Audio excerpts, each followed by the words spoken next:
ਸਤਿ ਸ਼੍ਰੀ ਅਕਾਲ ਜੀ। ਪੰਜਾਬੀ ਰੇਡੀਓ ਤੇ ਪੰਜਾਬੀ ਟੀਵੀ ਯੂਐਸਏ ਵੇਖਣਾ ਸੁਣਨਾ ਤੁਸੀਂ ਸਾਰੇ ਸ਼ੁਰੂ ਕਰ ਚੁੱਕੇ ਹੋ। ਇਸ ਸਮੇਂ ਪ੍ਰੋਗਰਾਮ ਲੈ ਕੇ ਹਾਜ਼ਰ ਹਾਂ beyond the headlines with Mandeep Punia.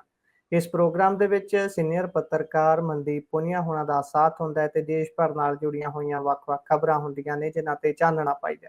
ਸੋ ਪੁਨੀਆ ਜੀ ਨੂੰ ਨਾਲ ਲੈਂਦੇ ਹਾਂ ਤੇ ਫਿਰ ਰੁੱਖ ਖਬਰਾਂ ਦਾ ਕਰਾਂਗੇ। ਬਹੁਤ-ਬਹੁਤ ਸਵਾਗਤ ਹੈ ਪੁਨੀਆ ਜੀ। ਜੀ ਸ਼ੁਕਰੀਆ। ਸਤਿ ਸ਼੍ਰੀ ਅਕਾਲ ਗੁਰਪ੍ਰੀਤ।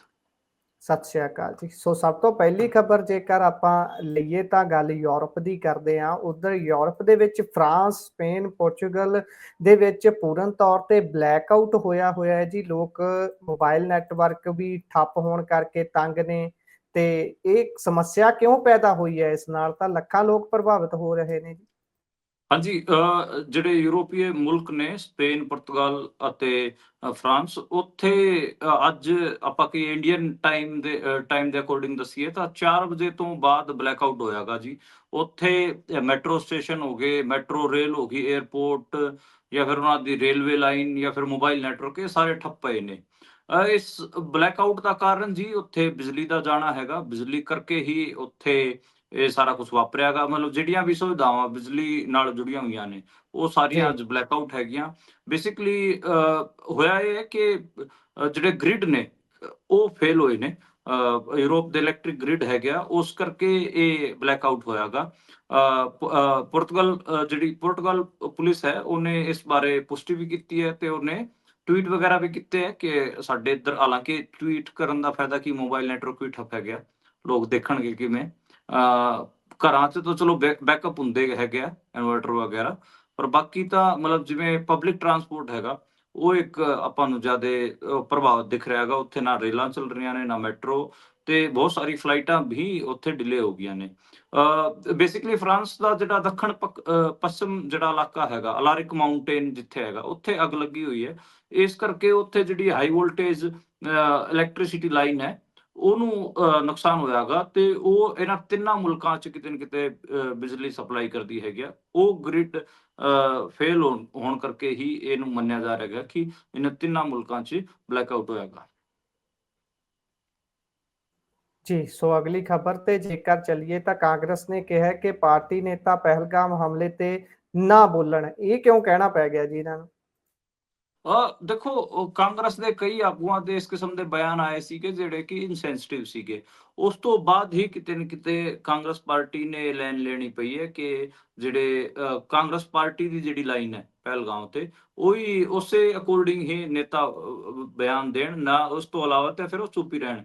ਇਹਦੇ 'ਚ ਕਰਨਾਟਕ ਦੇ ਜਿਹੜੇ ਚੀਫ ਮਿਨਿਸਟਰ ਨੇ ਸਿੱਧਾਰਮਈਆ ਜੀ, ਉਹਨਾਂ ਦਾ ਵੀ ਬਿਆਨ ਹੈਗਾ, ਔਰ ਆਰਪੀ ਤਮਾਰਪੁਰ, ਮਣੀ ਸ਼ੰਕਰ ਅਈਅਰ, ਤਾਰਿਕ ਹਮੀਦ, ਈਵਨ ਪ੍ਰਿੰਕਾ ਗਾਂਧੀ ਦੇ ਜਿਹੜੇ ਹਸਬੈਂਡ ਨੇ ਰੋਬਰਟ ਵਾਡਰਾ, ਉਹਨਾਂ ਦਾ ਵੀ ਬਹੁਤ ਵਿਵਾਦਿਤ ਬਿਆਨ ਸੀਗਾ। ਤੇ ਸਾਰੇ ਮਤਲਬ ਬਹੁਤ ਵਿਵਾਦਿਤ ਬਿਆਨ ਦਿੱਤੇ ਇਹਨਾਂ ਨੇ। ਇਸ ਕਰਕੇ ਫਿਰ ਜਿਹੜੇ ਪਾਰਟੀ ਦੇ ਮਹਾਸਚਿਵ ਨੇ ਜੈਰਾਮ ਰਪੇਸ਼, ਉਹਨਾਂ ਨੇ ਪ੍ਰੈਸ ਕਾਨਫਰੰਸ ਕਰਕੇ ਕਿਹਾਗਾ ਕਿ ਇਹ ਸਾਰੇ ਇਹਨਾਂ ਦੀ ਨਿੱਜੀ ਰਾਏ ਹੈ, ਪਾਰਟੀ ਨਾਲ ਇਹਨਾਂ ਦਾ ਕੋਈ ਲੈਣਾ ਦੇਣਾ ਨਹੀਂ। ਤੇ ਉਹਨਾਂ ਨੇ ਇਹ ਵੀ ਕਿਹਾਗਾ ਕਿ ਪਾਰਟੀ ਦੀ ਜਿਹੜੀ ਲਾਈਨ ਹੈ ਉਹ ਸਪਸ਼ਟ ਹੈਗੀ, ਅਸੀਂ ਮੀਡੀਆ ਵਾਲਿਆਂ ਨੂੰ ਲਗਾਤਾਰ ਕਮਿਊਨੀਕੇਟ ਕਰ ਰਹੇ ਹਾਂ। ਤਾਂ ਉਹਨਾਂ ਨੇ ਅਪੀਲ ਵੀ ਕੀਤੀ ਫਿਰ ਆਗੂਆਂ ਨੂੰ ਕਿ ਇੰਨਾ ਸੈਂਸਿਟਿਵ ਮੁੱਦਾ ਹੈਗਾ, ਤੁਸੀਂ ਇਨਸੈਂਸਿਟਿਵ ਬਿਆਨਬਾਜ਼ੀ ਨਾ ਕਰੋ। ਬੀਜੇਪੀ ਦੇ ਆਗੂ ਵੀ ਬਹੁਤ ਸਾਰੀਆਂ ਇਨਸੈਂਸਿਟਿਵ ਬਿਆਨਬਾਜ਼ੀਆਂ ਕਰ ਹੀ ਰਹੇ ਆ, ਉਹ ਵੀ ਆਪਾਂ ਨੂੰ ਪਤਾ ਹੈਗਾ। ਇਹ ਮੋਟਾ ਮੈਨੂੰ ਲੱਗਦਾ ਵਾ ਕਿ ਇਸ ਕਰਕੇ ਹੀ ਇਹ ਸਾਰਾ ਮਾਮਲਾ ਦੇਖਣ ਨੂੰ ਮਿਲ ਰਿਹਾ ਹੈਗਾ ਕਿ ਨੁਕਸਾਨ ਹੋ ਰਿਹਾ ਹੈਗਾ। ਸੋਸ਼ਲ ਮੀਡੀਆ ਤੇ ਟ੍ਰੋਲਸ ਵੀ ਕੀਤਾ ਜਾ ਰਿਹਾ ਹੈਗਾ ਕਾਂਗਰਸ ਦੇ ਆਗੂਆਂ ਨੂੰ, ਤੇ ਬੀਜੇਪੀ ਦੇ ਜਿਹੜੇ ਆਗੂ ਨੇ ਉਹ ਤਾਂ ਲਗਾਤਾਰ ਉਹਨਾਂ ਦੇ ਬਿਆਨਾਂ ਨੂੰ ਚਲਾ ਰਹੇ ਨੇ ਤੇ ਕਹਿ ਰਹੇ ਨੇ ਕਿ ਦੇਖੋ ਕਾਂਗਰਸ ਐਂਟੀ ਨੈਸ਼ਨਲ ਹੈ। ਇਸ ਕਰਕੇ ਮੈਨੂੰ ਲੱਗਦਾ ਵਾ ਕਿ ਉਹ ਪ੍ਰੈਸ਼ਰ ਕਰਕੇ ਹੀ ਕਾਂਗਰਸ ਨੂੰ ਇਹ ਸਟੈਂਡ ਲੈਣਾ ਪਿਆ। ਜੀ, ਸੋ ਅੱਗੇ ਚੱਲੀਏ ਤਾਂ ਉੱਧਰ ਇੱਕ ਜਵਾਨ ਪਾਕਿਸਤਾਨ ਦੇ ਆਪਣਾ ਕਾਬੂ ਕਰ ਲਿਆ ਸੀ ਜਦੋਂ ਉਹ ਕਿਸਾਨ ਦੇ ਨਾਲ ਸ਼ਾਇਦ ਗਿਆ ਹੋਇਆ ਸੀ। ਤਾਂ ਉਸ ਤੋਂ ਬਾਅਦ ਹੁਣ ਉਸਦੀ ਪ੍ਰੈਗਨੈਂਟ ਪਤਨੀ ਸਾਹਮਣੇ ਆਈ ਹੈ। ਉਹ ਕਹਿ ਰਹੀ ਹੈ ਕਿ ਮੈਂ ਚੁੱਪ ਨਹੀਂ ਰਹੂੰਗੀ, ਵੀ ਇਹ ਸਰਕਾਰ ਉਹਨੂੰ ਵਾਪਸ ਲੈ ਕੇ ਆਵੇ ਉਸ ਜਵਾਨ ਨੂੰ। ਹਾਂਜੀ, ਇਹ ਜਦੋਂ ਇਹ ਪੂਰਾ ਪਹਿਲਗਾਮ ਵਾਲਾ ਮਾਮਲਾ ਹੋ ਰਿਹਾ ਸੀ ਉਸੇ ਦਿਨ ਦੀ ਖਬਰ ਹੈ। ਉਸ ਤੋਂ ਅਗਲੇ ਦਿਨ ਦੀ ਖਬਰ ਹੈ।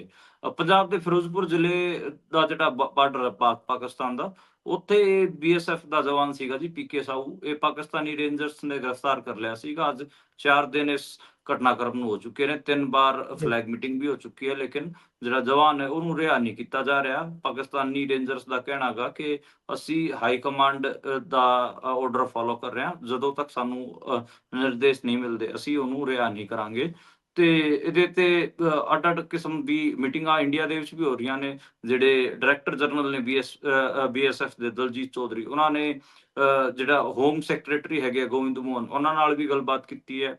ਇਸ ਤੋਂ ਜੀ ਇਲਾਵਾ ਜਿਹੜੀ ਉਹਨਾਂ ਦੀ ਪਤਨੀ ਹੈ, ਪੀਕੇ ਸਾਊ ਦੀ ਪਤਨੀ ਹੈ ਰਜਨੀ, ਉਹ ਸਾਹਮਣੇ ਆਈ ਹੈ। ਉਹਨੇ ਕਿਹਾ ਹੈਗਾ ਕਿ ਮੈਂ ਆਪਣੇ ਪਤੀ ਨੂੰ ਵਾਪਸ ਲਿਆਉਣ ਵਾਸਤੇ ਫਿਰੋਜ਼ਪੁਰ ਜਾਵਾਂਗੀ। ਮੇਰਾ ਹਜੇ ਟਿਕਟ ਕਨਫਰਮ ਨਹੀਂ ਹੋ ਰਿਹਾ ਤੇ ਅਧਿਕਾਰੀ ਲਗਾਤਾਰ ਮਤਲਬ ਮੈਨੂੰ ਕਹਿ ਰਹੇ ਨੇ ਕਿ ਉੱਥੇ ਹੀ ਰਹੋ, ਪਰ ਮੈਂ ਦਿੱਲੀ ਵੀ ਜਾਵਾਂਗੀ ਤੇ ਮੈਂ ਫਿਰੋਜ਼ਪੁਰ ਵੀ ਜਾਵਾਂਗੀ ਤੇ ਉਹਨੂੰ ਲੈ ਕੇ ਆਵਾਂਗੀ। ਜਿਹੜੇ ਅਧਿਕਾਰੀ ਨੇ ਉਹ ਮੈਨੂੰ ਕੋਈ ਠੋਸ ਜਵਾਬ ਨਹੀਂ ਦੇ ਰਹੇ, ਨਾ ਮੇਰੀ ਗੱਲਬਾਤ ਨੂੰ ਪੂਰਾ ਸੁਣ ਰਹੇ ਹੈ ਤੇ ਉਹ ਥੋੜਾ ਅਨਸੁਣਾ ਮਹਿਸੂਸ ਕਰ ਰਹੇ ਨੇ। ਇਹ ਹੈਗਾ ਜੀ ਮਾਮਲਾ। ਬਾਕੀ ਤੁਸੀਂ ਸਹੀ ਕਹਿ ਰਹੇ ਹੋ ਕਿ ਜਿਹੜੇ ਕਿਸਾਨ ਨੇ ਗੇਹੂੰ ਕੱਟਣੇ ਸੀਗੇ, ਕੰਬਾਈਨ ਲੈ ਕੇ ਉਹ ਗਿਆ ਹੋਇਆ ਸੀ, ਉਸੇ ਚੱਕਰ 'ਚ ਉਹਦੇ ਨਾਲ ਹੀ ਇਹ ਬੀਐਸਐਫ ਦਾ ਜਵਾਨ ਗਿਆ ਸੀਗਾ ਤੇ ਉਹਦੀ ਮਾੜੀ ਜਿਹੀ ਤਬੀਅਤ ਵਿਗੜ ਗਈ ਤੇ ਉਹ ਫਿਰ ਪੇੜ ਥੱਲੇ ਬਹਿਣ ਵਾਸਤੇ ਚਲਿਆ ਗਿਆ। ਉਹ ਪੇੜ ਉਹ ਬਾਰਡਰ ਤੋਂ ਪਾਰ ਸੀਗਾ ਤੇ ਉੱਥੇ ਪਾਕਿਸਤਾਨ ਰੇਂਜਰਸ ਨੇ ਉਹਨੂੰ ਘੇਰ ਲਿਆ ਤੇ ਉਹਦੇ ਹਥਿਆਰ ਵਗੈਰਾ ਖੋਲੇ ਤੇ ਉਹਨੂੰ ਫਿਰ ਗ੍ਰਿਫਤਾਰ ਕਰ ਲਿਆ ਸੀਗਾ। ਜੀ ਸੋ ਅਗਲੀ ਖਬਰ ਪਹਿਲਗਾਮ ਹਮਲੇ ਦੇ ਨਾਲ ਹੀ ਜੁੜੀ ਹੋਈ ਹੈ। ਉੱਥੋਂ ਦੇ ਸੀਐਮ ਜਿਹੜੇ ਨੇ ਉਮਰ ਅਬਦੁੱਲਾ, ਉਹਨਾਂ ਦਾ ਭਾਵੁਕ ਸੰਬੋਧਨ ਸਾਹਮਣੇ ਆਇਆ ਹੈ। ਜ਼ਿੰਮੇਵਾਰੀ ਲੈਣ ਦੀ ਤਾਂ ਗੱਲ ਕਰ ਹੀ ਰਹੇ ਨੇ, ਨਾਲ ਦੀ ਨਾਲ ਕਹਿ ਰਹੇ ਨੇ ਮਾਫੀ ਦੇ ਲਈ ਸ਼ਬਦ ਹੀ ਨਹੀਂ ਮਿਲ ਰਹੇ। ਹੋਰ ਕੀ ਆਖਿਆ ਇਹਨਾਂ ਨੇ? ਦੇਖੋ ਅੱਜ ਜੰਮੂ ਕਸ਼ਮੀਰ ਦੀ ਵਿਧਾਨ ਸਭਾ ਦਾ ਸੈਸ਼ਨ ਬੁਲਾਇਆ ਗਿਆ ਸੀਗਾ। ਉਹਦੇ 'ਚ ਉਮਰ ਅਬਦੁੱਲਾ ਨੇ ਬਿਆਨ ਦਿੱਤਾ। ਉਹਨਾਂ ਨੇ ਕਿਹਾ ਹੈਗਾ ਕਿ ਮੇਜ਼ਬਾਨ ਹੋਣ ਦੇ ਨਾਤੇ ਸਾਡੀ ਜ਼ਿੰਮੇਦਾਰੀ ਸੀਗੀ ਕਿ ਅਸੀਂ ਉਹਨਾਂ ਨੂੰ ਸੁਰੱਖਿਆ ਦਈਏ, ਪਰ ਅਸੀਂ ਫੇਲ ਹੋਏ ਹਾਂ ਸੁਰੱਖਿਆ ਦੇਣ ਵਾਸਤੇ ਤੇ ਮੈਂ ਲੋਕਾਂ ਦੇ ਜਿਹੜੇ ਪਰਿਜਨ ਹੈਗੇ, ਉਹਨਾਂ ਦੇ ਪੇਰੈਂਟਸ ਹੈਗੇ, ਉਹਨਾਂ ਤੋਂ ਮਾਫੀ ਕਿਵੇਂ ਮੰਗਾ, ਮੇਰੇ ਕੋਲ ਸ਼ਬਦ ਨਹੀਂ ਹੈ। ਮਤਲਬ ਇੱਕ ਇਹ ਉਹਨਾਂ ਨੇ ਮਤਲਬ ਬਹੁਤ ਆਪਾਂ ਕਿ ਸਮਝਦਾਰ ਸੂਝਵਾਨੀ ਵਾਲੀ ਗੱਲ ਕਹੀ ਹੈ। ਉਹਨਾਂ ਨੇ ਇਹ ਵੀ ਕਿਹਾ ਹੈਗਾ ਕਿ ਜੰਮੂ ਕਸ਼ਮੀਰ ਦੀ ਸੁਰੱਖਿਆ ਲੋਕਾਂ ਵੱਲੋਂ ਚੁਣੀ ਗਈ ਹੁਕੂਮਤ ਦੀ ਜ਼ਿੰਮੇਦਾਰੀ ਨਹੀਂ, ਬਲਕਿ ਸੀਐਮ ਅਤੇ ਟੂਰਿਜ਼ਮ ਮਿਨਿਸਟਰ ਹੋਣ ਦੇ ਨਾਤੇ ਮੈਂ ਹੀ ਉਹਨਾਂ ਨੂੰ ਸੱਦਿਆ ਸੀਗਾ। ਮੇਜ਼ਬਾਨ ਹੋਣ ਦੇ ਨਾਤੇ ਮੇਰੀ ਜ਼ਿੰਮੇਦਾਰੀ ਸੀਗੀ ਕਿ ਮੈਂ ਉਹਨਾਂ ਨੂੰ ਸੁਰੱਖਿਅਤ ਹੀ ਇੱਥੋਂ ਵਾਪਸ ਭੇਜ ਸਕਾਂ, ਪਰ ਮੈਂ ਏਦਾਂ ਨਹੀਂ ਕਰ ਸਕਿਆ। ਹਾਲਾਂਕਿ ਚਲੋ ਠੀਕ ਹੈ ਕਿ ਉਹ ਤਾਂ ਵਿਚਾਰੇ ਬਹੁਤ ਹੰਬਲ ਹੋ ਕੇ ਇਹ ਗੱਲ ਕਹਿ ਰਹੇ ਨੇ, ਪਰ ਇੱਕ ਹੋਰ ਮੈਂ ਤੁਹਾਨੂੰ ਗੱਲ ਦੱਸਾਂ ਕਿ ਅਮਿਤ ਸ਼ਾਹ ਉੱਥੇ ਗਏ ਹੋਏ ਸੀਗੇ ਜੰਮੂ ਕਸ਼ਮੀਰ ਇਸ ਹਮਲੇ ਤੋਂ ਜੀ ਪਹਿਲਾਂ ਤੇ ਉੱਥੇ ਜੀ ਉਮਰ ਅਬਦੁੱਲੇ ਨਾਲ ਗੱਲਬਾਤ ਹੋਈ ਤੇ ਜਦੋਂ ਸਿਕਿਉਰਿਟੀ ਦੀ ਮੀਟਿੰਗ ਹੋਣੀ, ਸਿਕਿਉਰਿਟੀ ਵਾਸਤੇ ਮੀਟਿੰਗ ਹੋਣੀ ਸੀ, ਉਹ ਤੇ ਉਸ ਟਾਈਮ ਫਿਰ ਅਮਿਤ ਸ਼ਾਹ ਉਮਰ ਅਬਦੁੱਲੇ ਨੂੰ ਕਹਿੰਦੇ ਠੀਕ ਹੈ ਜੀ ਆਪਣੀ ਗੱਲ ਹੋ ਗਈ ਤੁਸੀਂ ਜਾਓ।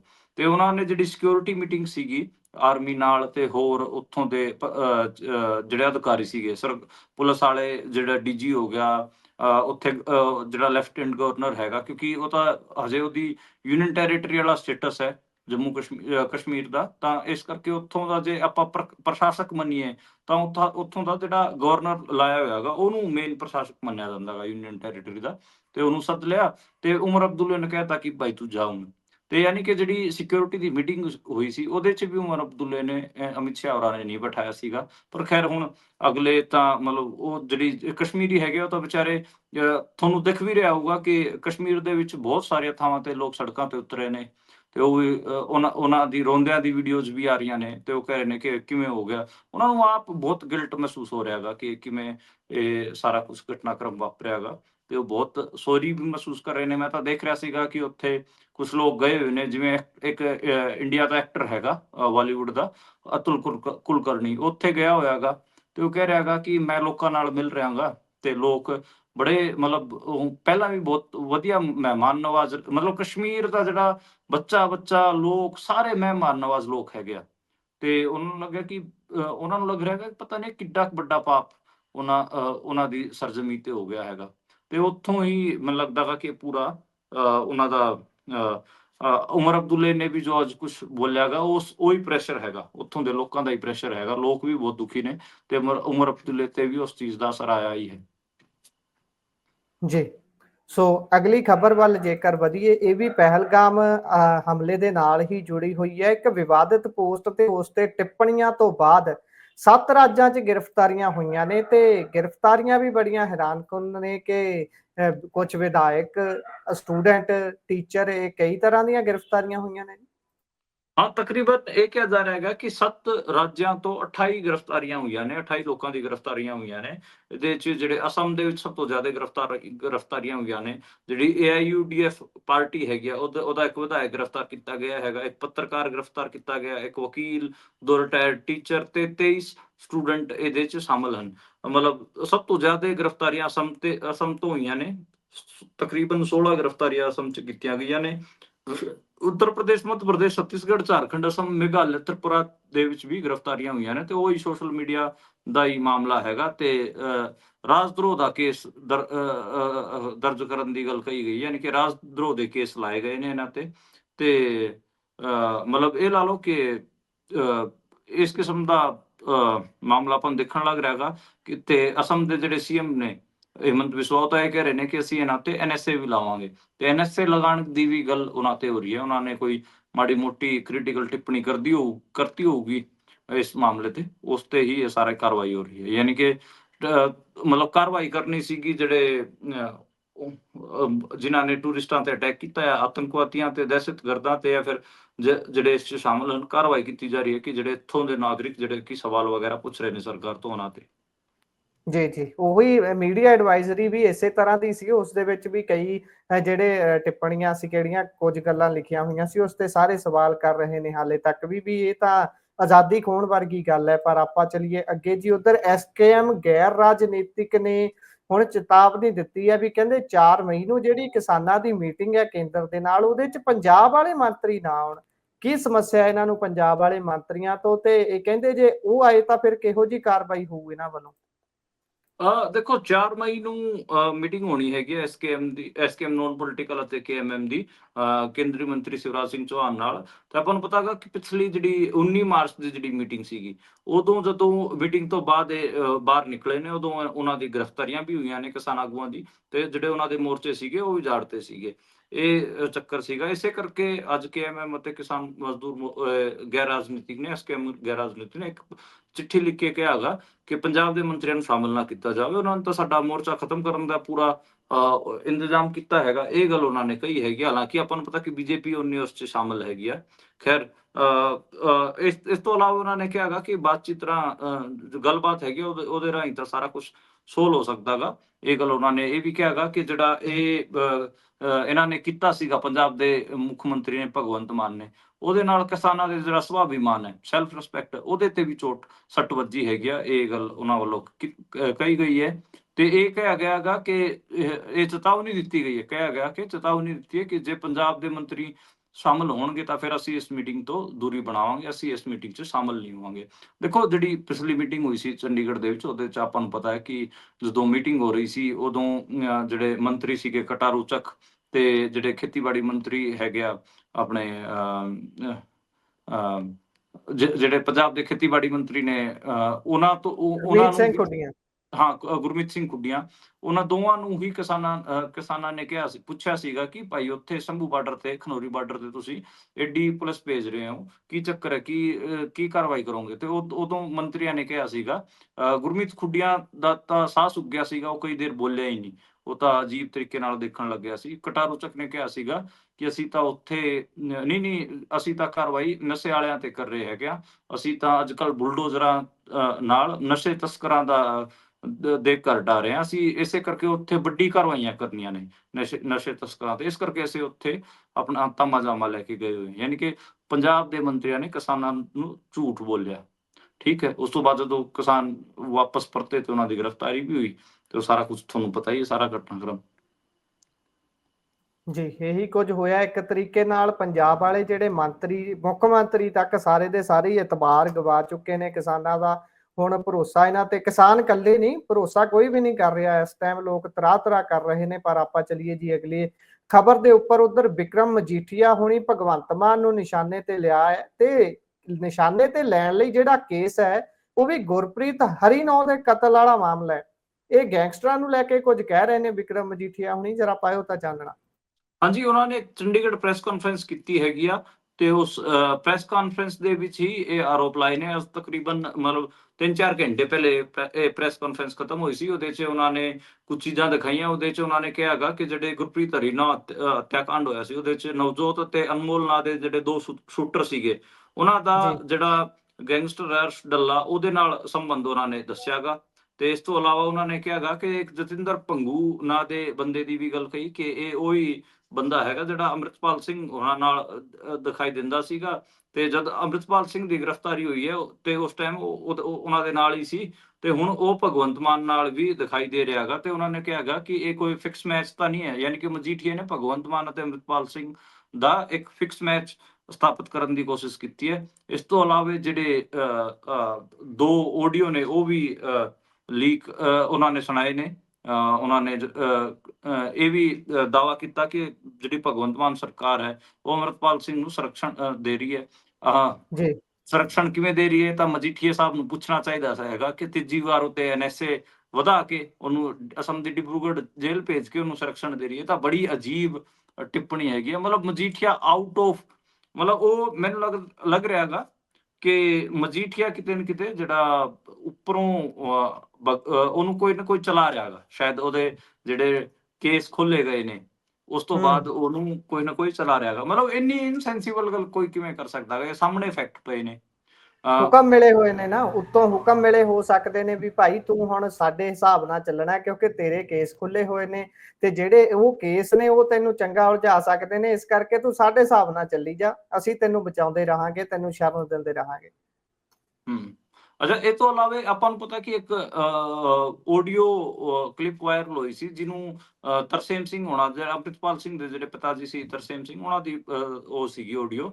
ਤੇ ਉਹਨੂੰ ਉਹਨਾਂ ਦੇ ਪਿਤਾ ਜੀ ਨੇ ਕਿਹਾ ਸੀਗਾ ਕਿ ਇਹ ਫੇਕ ਹੈ, AI ਜਨਰੇਟਿਡ ਹੈ। ਇਸ ਤੇ ਵੀ ਉਹਨਾਂ ਨੇ ਸਵਾਲ ਚੁੱਕਿਆ ਹੈਗਾ ਕਿ ਮਜੀਠੀਆ ਨੇ ਕਿਹਾ ਹੈਗਾ ਕਿ ਇਸ ਆਡੀਓ ਦੀ ਫੋਰੈਂਸਿਕ ਜਾਂਚ ਹੋਣੀ ਚਾਹੀਦੀ, ਇਹ ਗੱਲ ਉਹਨਾਂ ਨੇ ਕਹੀ ਹੈ। ਤੇ ਇਹਨੂੰ ਮਜੀਠੀਆ ਨੇ ਇੱਕ ਵੀਡੀਓ ਜਾਰੀ ਵੀ ਕੀਤੀ ਜਿਹਦੇ 'ਚ ਉਹਨਾਂ ਨੇ ਉਹਨਾਂ ਦੇ ਜਿਹੜੇ ਵੱਡੇ ਭਰਾ ਨੇ ਉਹਨਾਂ ਤੇ ਆਰੋਪ ਲਾਏ ਕਿ ਉਹ ਨਸ਼ਾ ਕਰ ਰਹੇ ਨੇ। ਇਸ ਤੋਂ ਬਾਅਦ ਉਹਨਾਂ ਨੇ ਸੁਖਪ੍ਰੀਤ ਸਿੰਘ ਹਰੀਨੋ ਦੀ ਇੱਕ ਆਡੀਓ ਕਲਿੱਪ ਜਾਰੀ ਕੀਤੀ ਜਿਹਦੇ 'ਚ ਅੰਮ੍ਰਿਤਪਾਲ ਸਿੰਘ ਦੇ ਬਾਰੇ ਗੱਲਬਾਤ ਕਰਦੇ ਨਜ਼ਰ ਆ ਰਹੇ ਨੇ, ਜਿਹਦੇ ਇੱਕ ਅੰਮ੍ਰਿਤਪਾਲ ਸਿੰਘ ਅਤੇ ਉਹਨਾਂ ਦੇ ਵੱਡੇ ਬੇਟੇ ਹਰਪ੍ਰੀਤ ਸਿੰਘ ਦੀ ਗ੍ਰਿਫਤਾਰੀ ਦੇ ਆਰੋਪ ਤੇ ਵੀ ਉਹਨਾਂ ਨੇ ਇੱਕ ਆਡੀਓ ਜਾਰੀ ਕੀਤੀ ਜਿਹਦੇ 'ਚ ਉਹਨਾਂ ਨੇ ਕਿਹਾ ਹੈਗਾ ਕਿ ਪੁਲਿਸ ਨੇ ਉਹਨਾਂ ਦੇ ਬੇਟੇ ਨੂੰ ਝੂਠੇ ਆਰੋਪਾਂ 'ਚ ਫਸਾਇਆ ਹੈਗਾ।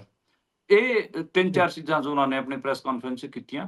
ਪਰ ਮੈਨੂੰ ਲੱਗਦਾ ਹੈਗਾ ਕਿ ਬਹੁਤ ਮਜੀਠੀਆ ਸਮਝ ਹੀ ਨਹੀਂ ਲੱਗ ਰਿਹਾ ਕਿ ਕਿਹਦੇ ਵਾਸਤੇ ਵੈਟਿੰਗ ਕਰ ਰਹੇ ਨੇ ਉਹ। ਕੋਈ ਇੱਕ ਪਾਸੇ ਤਾਂ SGPC ਦਾ ਬਿਆਨ ਆਉਂਦਾ ਗਾ ਅਮਰਪਾਲ ਸਿੰਘ ਤੇ NSA ਵਧਾਣਾ ਗਲਤ ਹੈਗਾ, ਤੇ ਦੂਜੇ ਪਾਸੇ ਅਕਾਲੀ ਦਲ ਦਾ ਐਡਾ ਵੱਡਾ ਆਗੂ ਮਾਝੇ 'ਚ ਫੇਸ ਹੋਵੇ ਜੋ ਬੰਦਾ, ਉਹ ਇਹ ਕਹਿ ਰਿਹਾ ਹੈਗਾ ਕਿ ਅੰਮ੍ਰਿਤਪਾਲ ਸਿੰਘ ਅਤੇ ਇਹਦੀ ਤਾਂ ਸੈਟਿੰਗ ਆ ਭਗਵੰਤ ਮਾਨ ਦੀ। ਇਹ ਮੈਨੂੰ ਬਹੁਤ ਮਤਲਬ ਅਜੀਬ ਲੱਗ ਰਿਹਾ ਹੈਗਾ।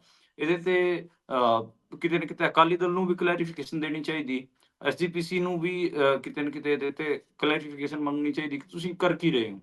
ਇਹ ਮਤਲਬ ਬਹੁਤ ਇਨਸੈਂਸਿਟਿਵਲੀ ਕਿਤੇ ਨਾ ਕਿਤੇ ਜਿਹੜੇ ਵਿਕਰਮ ਮਜੀਠੀਆ ਹੈਗੇ ਉਹ ਅੱਗੇ ਵਧ ਰਹੇ ਨੇ ਇਸ ਮਾਮਲੇ ਦੇ ਵਿੱਚ। ਜੀ, ਸੋ ਅਗਲੀ ਖਬਰ ਤੇ ਜੇਕਰ ਚਾਨਣਾ ਪਾਈਏ ਤਾਂ ਖਰੜ ਦੀ ਵਿਧਾਇਕਾ ਜਿਹੜੀ ਅਨਮੋਲ ਗਗਨ ਮਾਨ ਹੋਣੀ ਨੇ, ਉਹਨਾਂ ਦੇ ਉੱਥੇ ਗੁੰਮਸ਼ੁਦਾ ਦੇ ਪੋਸਟਰ ਲੱਗੇ ਨੇ। ਇਹ ਵੀ ਹੁਣ ਰਿਵਾਜ ਹੀ ਬਣ ਗਿਆ ਇੱਕ ਤਰ੍ਹਾਂ ਦਾ, ਜਿੱਥੇ ਕੋਈ ਕਿਸੇ ਨੂੰ ਲੱਗਦਾ ਉੱਥੇ ਵਿਰੋਧੀ ਧਿਰ ਚੱਕ ਕੇ ਆਪਣੇ ਵਿਰੋਧੀ ਬੰਦੇ ਦੇ ਪੋਸਟਰ ਲਾਉਣ ਲੱਗ ਜਾਂਦੀ ਹੈ ਕਿ ਸਾਨੂੰ ਇਹ ਵਿਧਾਇਕ ਨਹੀਂ ਲੱਭਦਾ, ਸਾਨੂੰ ਇਹ MP ਨਹੀਂ ਲੱਭਦਾ। ਪਰ ਇਸ ਮਾਮਲੇ ਤੇ ਜ਼ਰਾ ਚਾਨਣਾ ਪਾਓ ਖਰੜ ਵਾਲੇ ਤੇ। ਦੇਖੋ, ਅਨਮੋਲ ਗਗਨ ਮਾਨ ਉਦਾਂ ਖਰੜ ਦੇ ਵਾਸੀ ਨਹੀਂ ਹਨ, ਪਰ ਉਹਨਾਂ ਨੂੰ ਚਲੋ ਟਿਕਟ ਦੇ ਦਿੱਤੀ ਗਈ ਸੀਗੀ ਉੱਥੋਂ।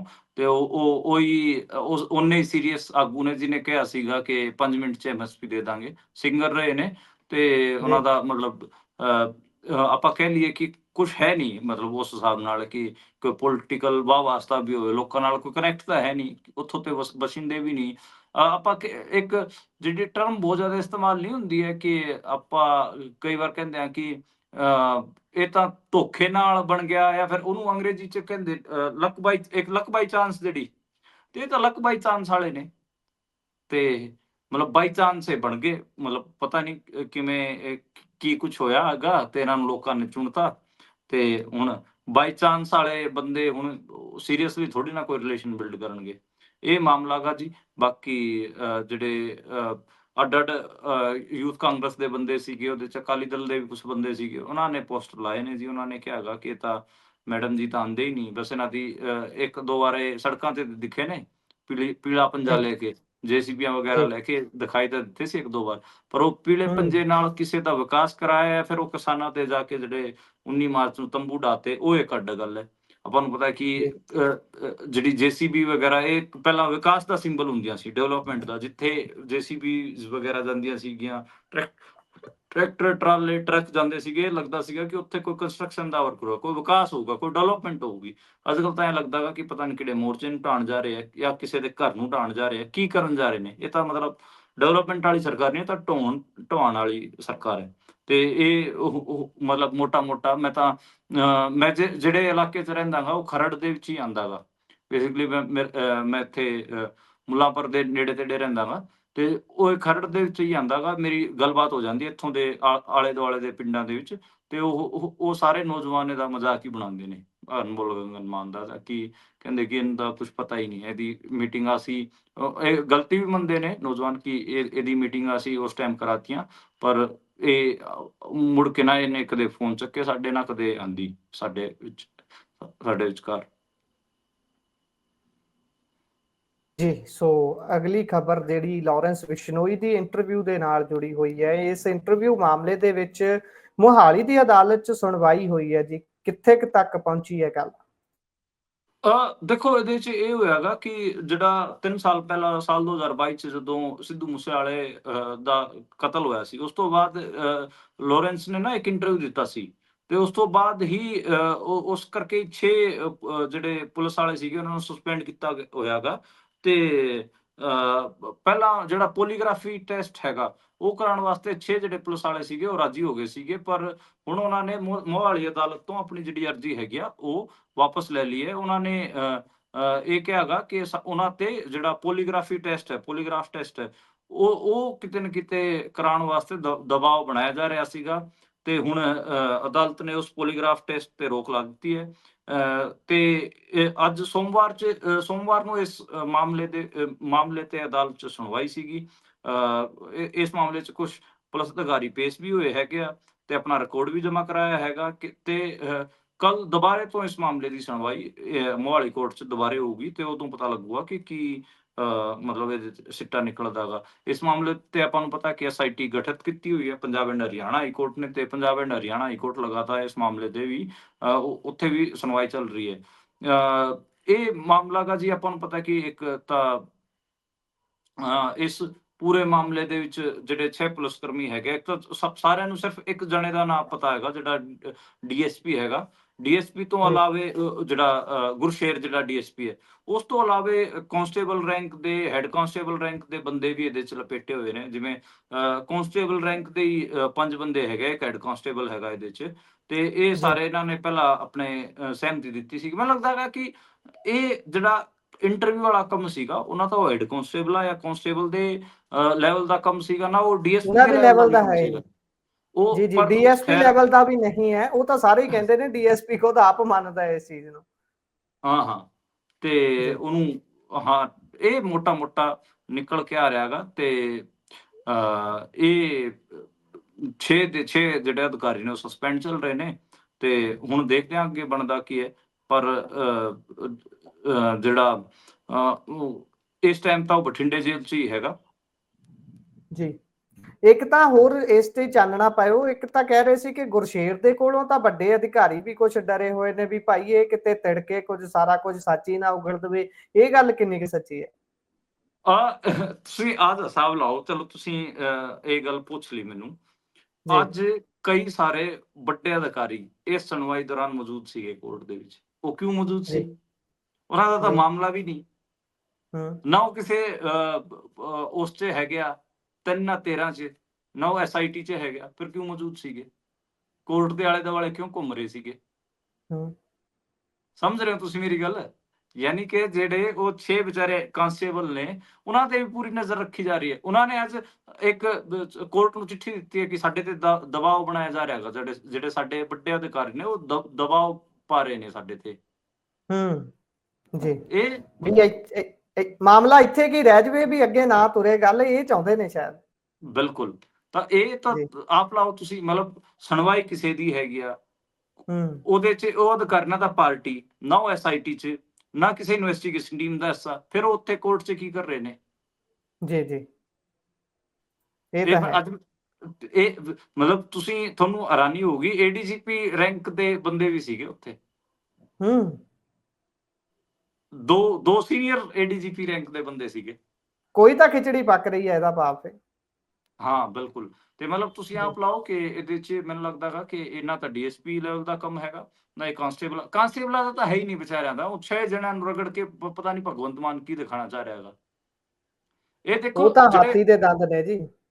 ਹਾਂ, ਬੇਸਿਕਲੀ ਇਹੀ ਹੁੰਦਾ ਗਾ। ਮੈਂ ਦੇਖਿਆ ਗਾ ਜਦੋਂ ਵੀ ਕੋਈ ਕਿਸੇ ਕਿਸਮ ਦਾ ਘਟਨਾਕ੍ਰਮ ਵਾਪਰਦਾ ਹੈਗਾ, ਉਹਦੇ ਤੇ ਜੇ ਸਰਕਾਰ ਜਾਂ ਸਰਕਾਰੀ ਕਰਮਚਾਰੀਆਂ ਤੇ ਮਤਲਬ ਜਿਹੜਾ ਸਰਕਾਰੀ ਮਸ਼ੀਨਰੀ ਉਹਦੇ ਤੇ ਗੱਲ ਆਉਂਦੀ ਹੈ, ਜਦੋਂ ਉਹ ਜਿਹੜੇ ਕਲਰਕ ਵਗੈਰਾ ਹੁੰਦੇ ਹੈਗੇ ਆ, ਜਾਂ ਫਿਰ ਕਾਂਸਟੇਬਲ ਰੈਂਕ ਦੇ ਬੰਦੇ ਹੁੰਦੇ ਆ, ਜਿਹੜੇ ਕਿ ਜਾਂ ਬੀ ਗ੍ਰੇਡ ਦੇ ਜਿਹੜੇ ਬੰਦੇ ਹੁੰਦੇ ਹੈਗੇ ਆ, ਉਹਨਾਂ ਨੂੰ ਰਗੜ ਦਿੱਤਾ ਜਾਂਦਾ। ਜਿਹੜਾ ਕਲਾਸ 1 ਆਫਿਸਰ ਹੁੰਦੇ ਉਹ ਸਾਰੇ ਬਚ ਜਾਂਦੇ ਆ, ਉਹਨਾਂ ਤੇ ਕੋਈ ਗੱਲ ਨਹੀਂ ਚੁੱਕਦਾ ਗਾ। ਇਹ ਇਸ ਮਾਮਲੇ ਦੇ ਵਿੱਚ ਵੀ ਉਹੀ ਹੋ ਰਿਹਾ ਹੈਗਾ। ਜੀ, ਉਹੀ ਚੀਜ਼ ਹੋ ਰਹੀ ਹੈ ਕਿ ਕੁੱਲ ਮਿਲਾ ਕੇ ਗੱਲ ਜਿਹੜਾ ਸਭ ਤੋਂ ਥੱਲੇ ਹੈ ਹਾਇਰਾਰਕੀ ਦੇ ਵਿੱਚ, ਉਸ ਤੇ ਸਾਰੀ ਗਾਜ ਡਿੱਗ ਜਾਣੀ ਹੈ। ਬਾਕੀਆਂ ਨੇ ਹੌਲੀ-ਹੌਲੀ ਕਰਕੇ ਪਾਸਾ ਵੱਟਦਿਆਂ ਨਿਕਲ ਜਾਣਾ ਹੈ ਤੇ ਨਿਗਾਹ ਵੀ ਰੱਖਣੀ ਹੈ ਪੂਰੀ ਕਿ ਕਿਤੇ ਸਾਡਾ ਇਨਾਮ ਨਾ ਵਿੱਚ ਆ ਜਾਵੇ ਤੇ ਅਸੀਂ ਰਗੜੇ ਜਾਈਏ। ਇਸ ਤੋਂ ਪਹਿਲਾਂ ਪ੍ਰਬੰਧ ਰੈਡੀ ਰੱਖੋ। ਸੋ ਪ੍ਰੋਗਰਾਮ ਦਾ ਸਮਾਂ ਇੱਥੇ ਹੀ ਸਮਾਪਤ ਹੁੰਦਾ ਹੈ। ਸੋ ਤੁਸੀਂ ਜੁੜੇ, ਜਾਣਕਾਰੀਆਂ ਸਾਂਝੀਆਂ ਕੀਤੀਆਂ, ਬਹੁਤ-ਬਹੁਤ ਧੰਨਵਾਦ ਮਨਦੀਪ। ਜੀ, ਸ਼ੁਕਰੀਆ, ਧੰਨਵਾਦ ਗੁਰਪ੍ਰੀਤ। ਸੋ ਇਹ ਸਨ ਸਾਡੇ ਨਾਲ ਮਨਦੀਪ ਪੁਨੀਆ ਜੀ, ਜਿਨ੍ਹਾਂ ਨੇ ਵੱਖ-ਵੱਖ ਖਬਰਾਂ ਦੇ ਉੱਪਰ ਚਾਨਣਾ ਪਾਇਆ। ਕਿਵੇਂ ਦਾ ਲੱਗਿਆ ਤੁਹਾਨੂੰ ਪ੍ਰੋਗਰਾਮ? ਤੁਸੀਂ ਆਪਣੇ ਵਿਚਾਰ, ਰਾਏ, ਟਿੱਪਣੀਆਂ ਸਾਡੇ ਨਾਲ ਸਾਂਝਾ ਕਰ ਸਕਦੇ ਹੋ। ਜੁੜੇ ਰਹੋ ਪੰਜਾਬੀ ਰੇਡੀਓ ਤੇ ਪੰਜਾਬੀ ਟੀਵੀ USA ਦੇ ਨਾਲ। ਪ੍ਰੋਗਰਾਮਾਂ ਦੀ ਲਗਾਤਾਰਤਾ ਇਸੇ ਤਰ੍ਹਾਂ ਬਰਕਰਾਰ ਰਹੇਗੀ। ਸਾਨੂੰ ਦੋਵਾਂ ਨੂੰ ਦਿਓ ਇਜਾਜ਼ਤ। ਧੰਨਵਾਦ। ਸਤਿ ਸ਼੍ਰੀ ਅਕਾਲ।